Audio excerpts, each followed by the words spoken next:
Hello, everyone, and welcome again to the Unfound podcast channel on YouTube. I am, of course, Unfound's host, Ed Densel. Hope everybody is having a great day. As the title suggests, this is a companion video to the podcast episode that came out concerning the disappearance of April Wiss. This is an episode that came out on March 15th of 2024.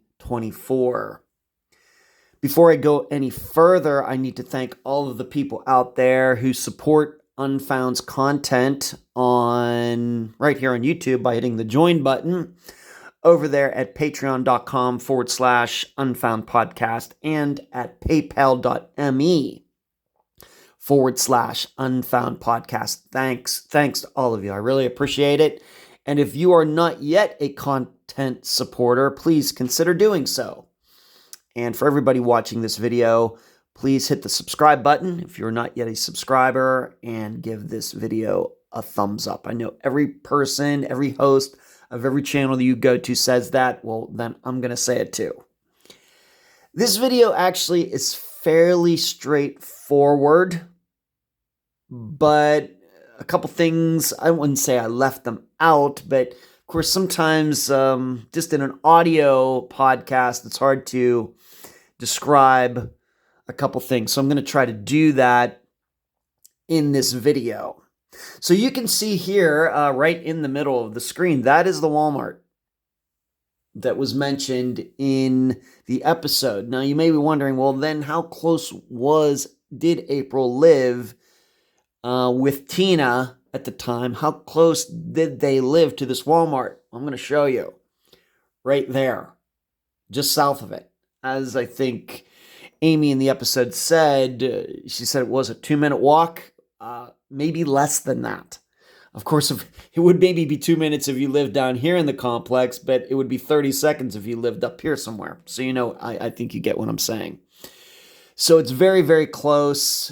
Probably one of the shortest walks we've ever talked about ever on Unfound that a person was supposed to make. Maybe even shorter than the walk that Susie Lyle was supposed to make from the bus stop to her dormitory. That's just not one that comes off the top of my head. So, but here's a couple things. Importantly, going back and looking at the articles at the time, although there are not many, the Walmart is never mentioned. The Walmart is never mentioned. What is mentioned is this intersection of Broadway and Pawnee. Now, certainly the Walmart is at Pawnee and Broadway right there and is very close, but the Walmart is not mentioned. So I'm left wondering, is this something, just a story that popped up later? Well, somebody said, well, she was walking that direction. She could have been going to Walmart, even though maybe technically April never said, I'm going to the Walmart. Very well could be that she was going there. But being that it's not mentioned in the articles back in 2000 causes me to not be 100% sure about that. So this is why I keep saying it. If you're really interested in disappearances, and I know times are tight and inflation and all those things, if you're really interested in disappearances, you should have a newspapers.com account. And you can go back. It's real. I just kind of got into this in the last few years of covering a disappearance, been going back and reading those articles on newspapers.com, what was written at the time. It's very interesting to do that, to hear what the guest says, and then compare that to what was said at the time, what was being written at the time, especially for disappearances that get to be 24 years old.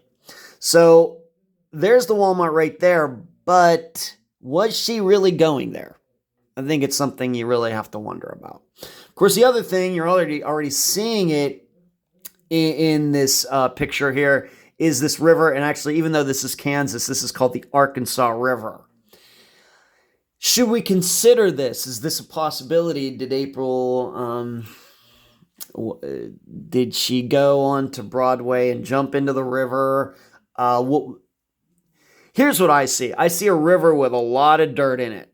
Now, it very well may be, and I didn't go back and check this, What was the condition of the river at the time? I suppose we could go back and check that. Like I said, I did not. But at first glance, looking at this, the satellite video, or satellite picture, which I'm sure is within the past year, Google updates this stuff fairly regularly. This does not look like a river that you could drown in. And even if you jumped off, once again, there are no facts to say that April was suicidal. Nothing, zero.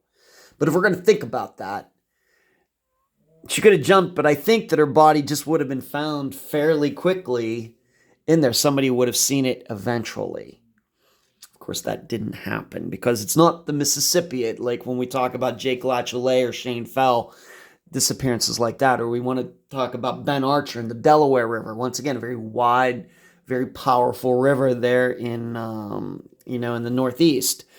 The Arkansas River is not like that. So this has to be figured into your calculations. And if we're to believe, though, the word of those articles at the time, it did say that she was walking this direction, not going down this direction, if it can be believed.